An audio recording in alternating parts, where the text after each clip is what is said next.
Hi people. Humpty Hump Day. Hello, folks. Today is Wednesday, April 6th, 2022. And this is episode 311 of 413 Sportstalk. Today we start with my top 10 cornerbacks. Really fucking stoked to bring you guys this list. Honestly, worked hard on this. Watching up to about like 40 guys who declared eligible for the position anyway. Worked, like I said, worked long and hard hours, so I really hope you guys like it. And if your NFL franchise is in need for a corner, listen up, because you might hear your guy. You want to pay attention. The NBA returned last night after its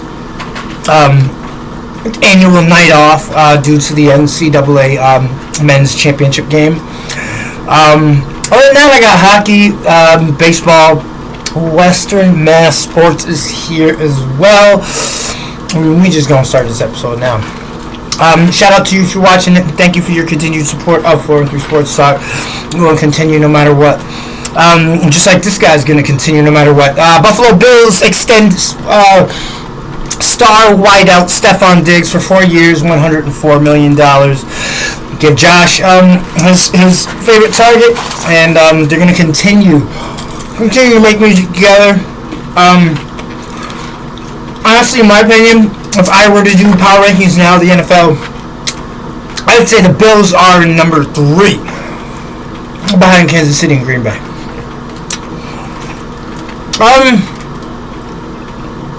Well, yeah, sorry, let me not introduce our friend Skittles. You know me personally, this is my favorite motherfucking candy. Has been for some time, and yeah, it's the best candy there is. Who's not paid to say that? Speaking from the heart. Anyway, Georgia State Panthers hire former Xavier Musketeers interim coach Jonas Hayes as new men's basketball coach. Jonas Hayes fresh off an NIT title, mind you. Clap all around for this brother. Glad to see him, work diligently, and then the rewards come. And I don't think this is going to be his only coaching stop. Honestly, he's at bigger sites, and I think he's going to make it. I think he is. Anyway, I don't need to go run off on that. Anyway, Cleveland Guardians in star third baseman Jose Ramirez re-up, and now he's extended 5 years, $125 million. Jose Ramirez, one of the best third basemen in the league. And that's all really to say about that. Terrell Owens joins the USFL and says he's ready for the NFL call. I'm ready for him to come back. The man's almost fucking 50 years old. Excuse my friend. He's been clamoring about how he could still play and beat the DBs in this league. So please let him get a chance. The wide receiver position in the NFL is like we need receivers because this is a throwing league. Let Terrell come back and bust these little kids up for a little bit, or get horribly embarrassed by the faster athletes of today. Who knows? But shout out to you, T.O. I love that spirit. You are statistically you're not, but in my opinion, you're the second best wideout there is. You and Randy Moss are on a plateau together. Anyway, Tiger Woods is ready to go after Masters prep. Says he's all in. As I said yesterday, I think he's going to win the Masters. LA Lakers are a lot losers and are a lot eliminated from playoff contention. I got no comment. We suck. Clean house. Get rid of LeBron. Get rid of Coach. Get rid of Carmelo. Get rid of all of them. Like, start fresh. It's okay. We're gonna suck. During that rebuilding process, but I feel like it's what we need right now as a franchise. If you're a Lakers fan and you like what I just said, hit that like button too. And finally, Lonzo Ball. The Bulls star is officially shut down for the season. He hasn't played since January 14th due to a knee tear. Had surgery on January 28th, and honestly, he says he still feels pain with with high level physical activity, which is noteworthy. It was just a slight tear, and he's still feeling very serious pain. Anyway, that's it for news. Let's start this episode, shall we? We're going to start it with Western Mass Sports. Baseball. Pope Francis over Northampton 8-1. Palmer beats Hampshire 3-1. St. Mary's over Munson 8-7. Ludlow beats Athol 10-1. Drury over Hoosick 10-0. Turner's Falls beats Franklin Tech 3-2. Pioneer Valley over Smith Academy 3-1. And Monument Mountain destroys East Hampton 12-0. On to lacrosse. Lacona beats West Springfield 23-9. Pope Francis over East Longmeadow 13-4. Hoosick over Central 18-1. Longmeadow beats Westfield 9-7. Lennox over Granby 15-4. Northampton over Belchertown 8-7. It's close. And Minnechaug over South Hadley 15-8. Additionally, St. Mary's beats McCann Tech 5-4. And finally, Chicopee takes care of the Agawam Brownies 6-5. On to tennis, the lone game. Pioneer Valley Chinese Immersion Charter School takes care of Pioneer Valley Christian 5-0. That's it for tennis. Volleyball, we got Granby over Longmeadow 3-0. Southwick over Duggan 3-1. Ware over Springfield International Charter 3-0. East Longmeadow over Side Tech 3-2. And Holyoke blanks Commerce 3-0. On to track. Mayhaw over Athol 96-37. Southwick over Holyoke 76-54. And on to the girls' side of Western Mass Sports. Softball, Smith Academy over Pope Francis 10-2. Gateway over Monument Mountain 7-6. Central over Mount Everett 6-5. South Hadley beats the shit out of Commerce 25-0. Franklin Tech beats the shit out of Hamden Charter School Science East 23-0. Frontier whoops Hopkins 24-10. Ludlow over McCann Tech 12-0. Hampshire over Agawam 13-0. Amherst over Westfield Tech 8-4. Wacona over Mohawk Trail 14-0. And Turner's Falls and Athol tie. Now I wonder what the kill switch is. The kill rule, the run rule. The run rule is, in softball. It'd be interesting to know that, because these girls' bats are on fire. Weird. Anyway, that's it for softball. Let's talk about tennis really quickly.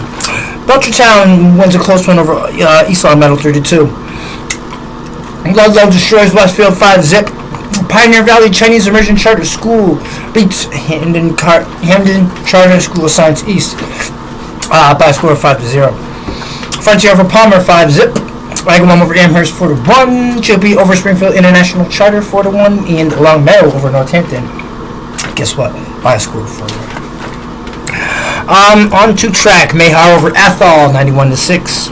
Ludlow over Central 118-18. Southwick over Holyoke 106-12. And Pope Francis beats Westfield 100-30. And that's it for Western Mass Sports. Check back with our episode tomorrow, and we will hit you back with the same scores, highlights, updates, commentary. Now on to the NBA. Philly over Indianapolis 131-122. Sorry. Orlando over Cleveland 120-115. Brooklyn over Houston 118-105. Toronto takes care of the Hawks 118-108. Milwaukee over Chicago 127-106. Haha. Washington beats Minnesota Timberwolves 132-114. OKC over Portland 98-94. St. Anne over Denver 116-97. In overtime, Utah takes care of the Memphis Grizzlies 121-115. New Orleans over Sacramento 123-109. And the Phoenix Suns beat the La Lakers 121-110. There we go for NBA. On to the NHL. Buffalo over Carolina 4-2. Ottawa beats Montreal 6-3. Florida over Toronto in overtime 7-6. Columbus beats Philly 4-2. Rangers over the Devils 3-1. Colorado over Pittsburgh 6-4. Detroit beats Boston 5-3. Dallas over the Islanders 3-2. And in extras, Edmonton beats San Jose 2-1. And now on to Major League Baseball. It's starting to wind down, and opening day is right around the corner on the 7th. Anyway, yes, St. Louis 7, Miami nothing. Philly 5, Pittsburgh 1. Washington 14, Mets nothing. Atlanta 1, Tampa Bay 0. Detroit 5, Yankees 3. Toronto 2, Baltimore 1. Cincy 12, Seattle Mariners 9. Texas Rangers over the Cubs 11-5. Almost called them the Bears. Milwaukee over KC 5-4. White Sox over the Padres 9-6. Arizona over Cleveland 3-1. Oakland and San Fran tied 7. Colorado over Cleveland 10-3, and the Dodgers over the Angels 5-0. And that is it for all your scores and stuff. You're going to have to check back tomorrow, and we'll have them again. Now on to the final piece of this episode, the NFL. My top 10 cornerbacks, 40 or so prospects that I had to evaluate through and through. Here are my top 10. These guys range from, I think they'll go, obviously some first rounders, especially at the top of the list, at the bottom of the list, or at the top of the list. Most guys I'd say would go between rounds 2 and 4. This is a very good class. We're going to start. Number 10, Damari Mathis, 5'11", 197 pounds. He's a senior out of Pittsburgh University. A little bit before I read what I have written down there, Damari Mathis is everywhere. He's a lightning bolt, side-to-side defender. Always like looking for the plays. Always right where he's supposed to be at the right time. And unlike a lot of corners, he loves to play the run. So that makes you think that he could be destined for a hybrid role maybe in the NFL. I don't know. Anyway, Damari Mathis, yes, from Pittsburgh. He uses elite speed, physicality to the best of his abilities. His eyes are always on the line of scrimmage, so there's not much that he'll miss. Freak athlete who earned a reputation for being very physical. Great hands. Has decent lateral movement. I like the way he backpedals. He loses a little bit of speed when he backpedals, but I think throwing through is pretty smooth. Consistency is my only issue with him. Other than that, he's a very physical competitor with the building blocks to be a very good press corner in the NFL for quite some time. I think he can fit any scheme, but he should be put in slot because he could potentially start to get murdered. And you would hate to have him go on the outside and get dusted early. That's definitely a confidence bruiser. Anyway, he'll go in the 3rd round. He'll be a steal.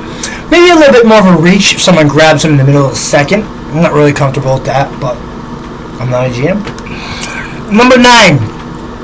Jalen Armour Davis, 6'1", 197 pounds. He's a junior out of Bama. This is definitely, in my opinion,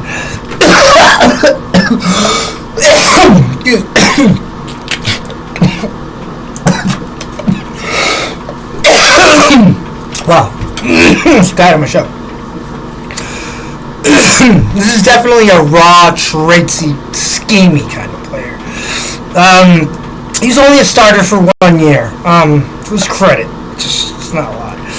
I think he fought his way up a crowded depth chart with the defensive backs over there at Alabama University. They were on point, already routinely producing first-round products from their secondaries for years. This is not just something new that's happening. I like the fact that he redshirted as a freshman. You definitely see the development track there, and the fact that he wanted to come back to school and continue to fight. And you gotta love a player like that. I can imagine this guy potentially earning like captain of a team pretty quickly. He's definitely got that allure. He's a lengthy guy with decent speed, not really good speed. Very polished, but still has lots to prove. My concerns are the consistency.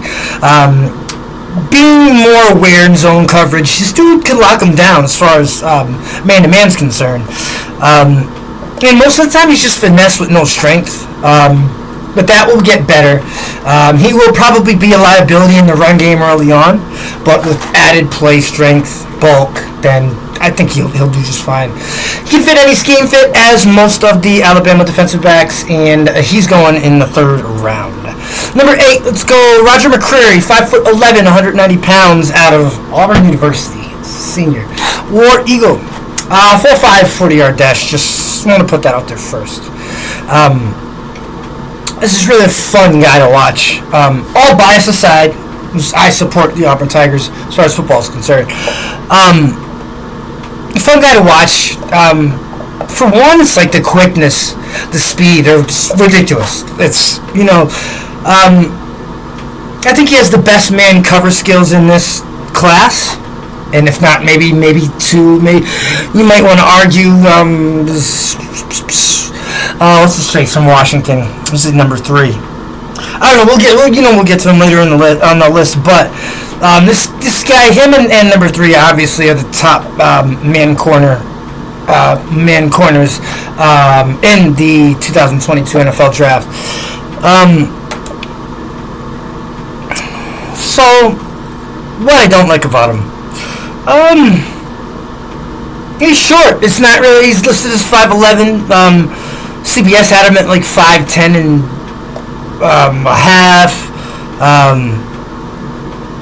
So I'm a little bit confused on the height. But from what I see, it's short.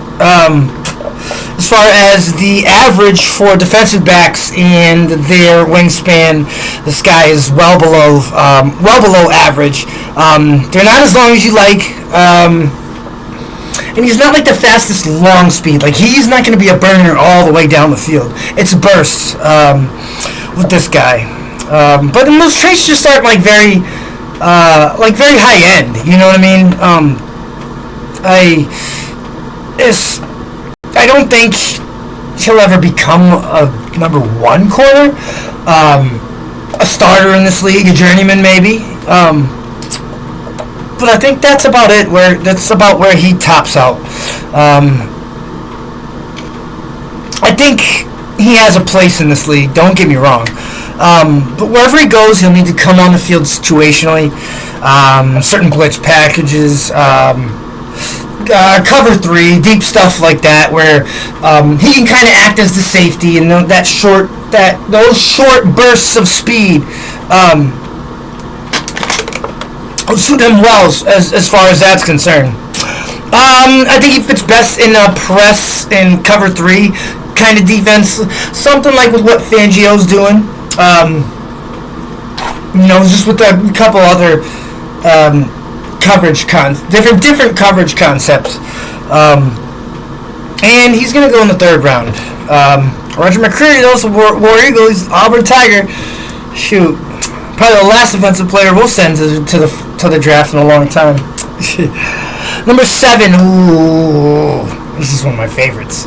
Number 7, Zion McCullum, out of Sam Houston State. He's 6'2", 199 pounds. Small school, I know. But hear me out. Over the last few weeks, I have started to see this guy soar up draft boards everywhere. Of course, he is a great prospect with elite skills that just has his way on the field with anybody. You know what I mean? Mental mistakes were the only knock on him, and it's not like it's not an all the time thing. Because this guy can read offenses with the best of them. And that shows in how he piles up the stat sheet. He's very fast, very quick, great hands, and with his physicality dictates what the wide receiver is going to do.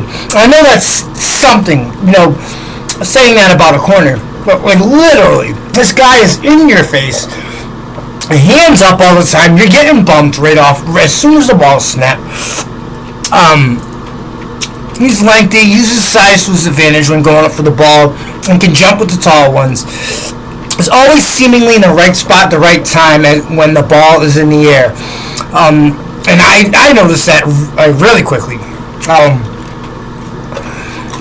He's going to have a very long and productive career. Upside for this dude is off the charts. He's not perfect.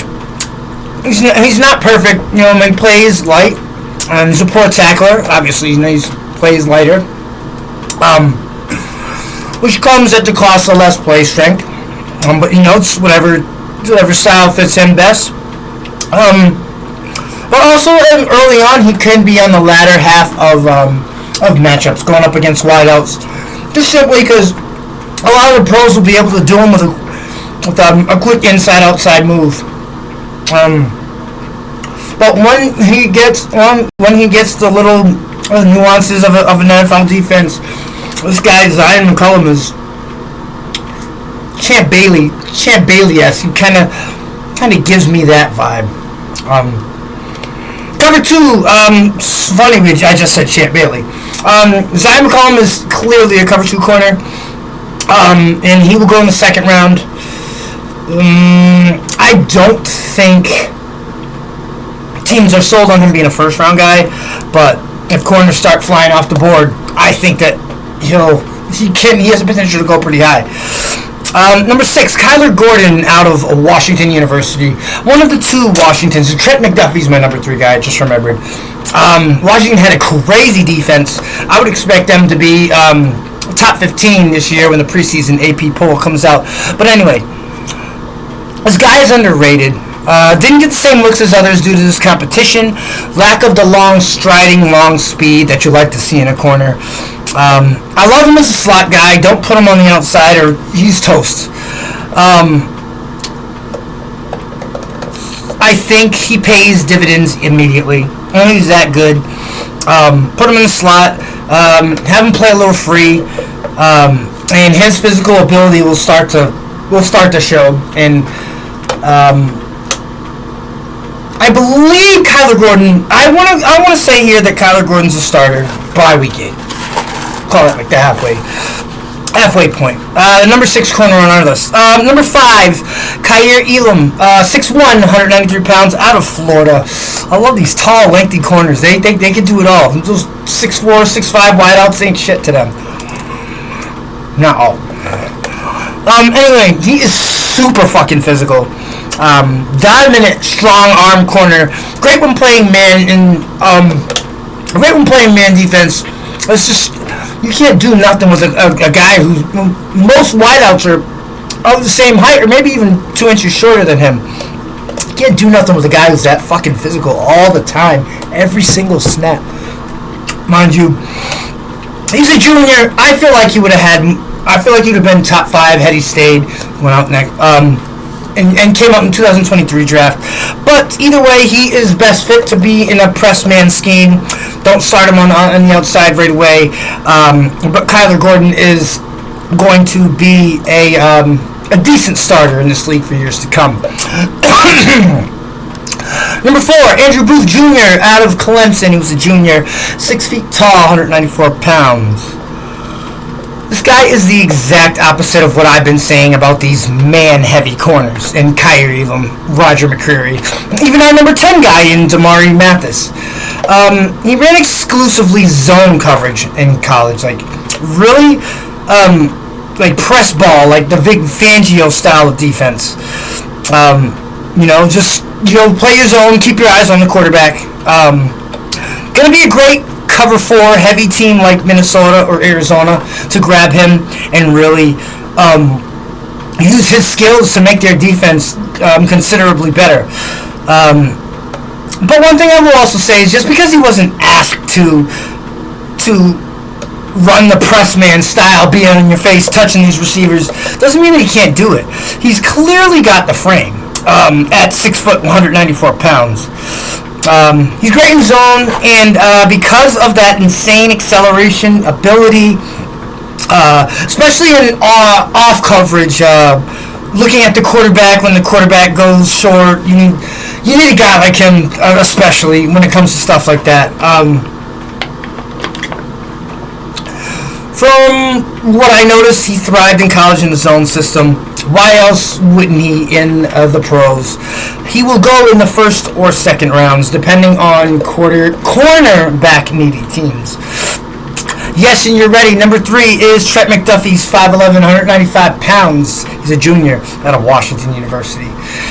Clear-cut first-round grade. Byron Murphy comparisons. Laugh my fucking ass off. Byron Murphy also went to Washington. He's a decent corner. He's not good at one thing, but a jack of all trades kind of guy. The list goes on.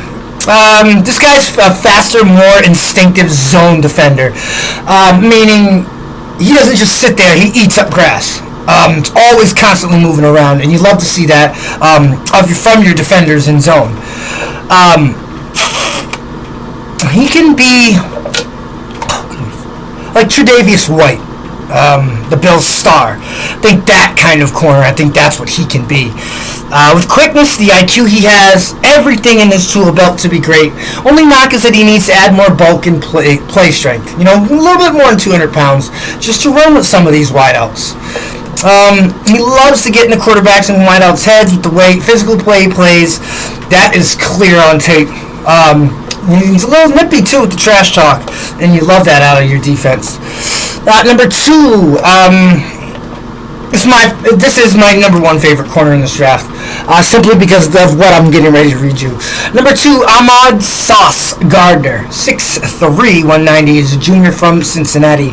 Cincinnati Bearcats out of the AAC had a great year, 14-0, and a shit ton of their players, especially from that defense, are going to be in this NFL draft. A lot of them getting picked within the top 60 picks. So, shout out to Cincinnati, man. Yes, he plays like Aqib Talib, if you remember who he was, that press man corner that wreaked havoc in the NFL.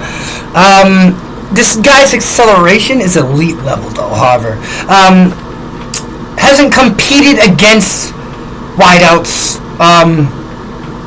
Elite wideouts, so he's a little bit tight-hipped, which will change with a little bit of conditioning and learning a different way. Absolutely, he is my favorite cornerback prospect in this entire draft. He only had a pass of 13 yards completed on him during his collegiate career. Go fact check that too for all you haters. And no touchdown receptions. No touchdowns were thrown on him. He does everything right. Well, just about everything. The question here is going to be about the level of competition he faced in the AAC. Is that good enough? How does that translate to the roadrunners that we got at the wide receiver position? That is yet to be seen. But if there's anyone, Sauce could do it. This guy is generational talent. A LeBron James kind of corner. I still can't come to grips with the size to speed ratio. Just doesn't make sense how someone that big moves that fast. I think he's better than Derek. Derek who? Derek Stingley. He's the number 1 guy. He will be gone within the top 10. Sorry, he's a junior, 6'1", 195, out of LSU. He'll be gone within the top 10. Problem. Like Travis Etienne of the Jags, he will be dealing with a Lisfranc injury. And that slows everything down. Prior to this and still after this, Stingley has all the upside you can ask for at the position. And me having him over Gardner or Gardner over him is a preference thing. More specifically to the NFL teams, whatever style of defense that you're running. More of a Vic Fangio type of disguise guys in coverage, you're going to go with Sauce.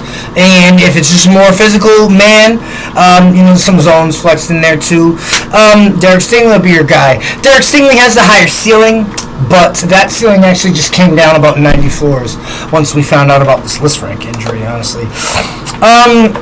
And that's it. I hope you liked my list of the top 10 corners that will be in the NFL draft this year. Leave some comments, please. Let me know how I did. And let me know if your franchise is in need of a defensive back, and if one of these guys on the list is one you were thinking about. And that is it for episode 311 of 4 and 3 Sports Talk. My name is Raheem Escalay. Come see us on YouTube. And we are going to grow the show on Facebook. I love you all. Wishing you nothing but health and success. And shout out to everybody in Western Mass, especially them student athletes, man. Baseball, softball, all these spring sports popping off. Thank you, student athletes. Thank you, coaches, and thank you to families that are with them as well. All right, 29 minutes and 30 seconds. We got to go a half hour here, right? So, tomorrow is episode 312. We will sit down and talk about the all Western Mass high school basketball boys selections. I might be a day late with this, but we're going to go over it. I'm going to shout out everybody. This is Western Mass. This is what we do. And, yeah. So I look forward to bringing you guys that episode. Hopefully y'all watch it. See you later.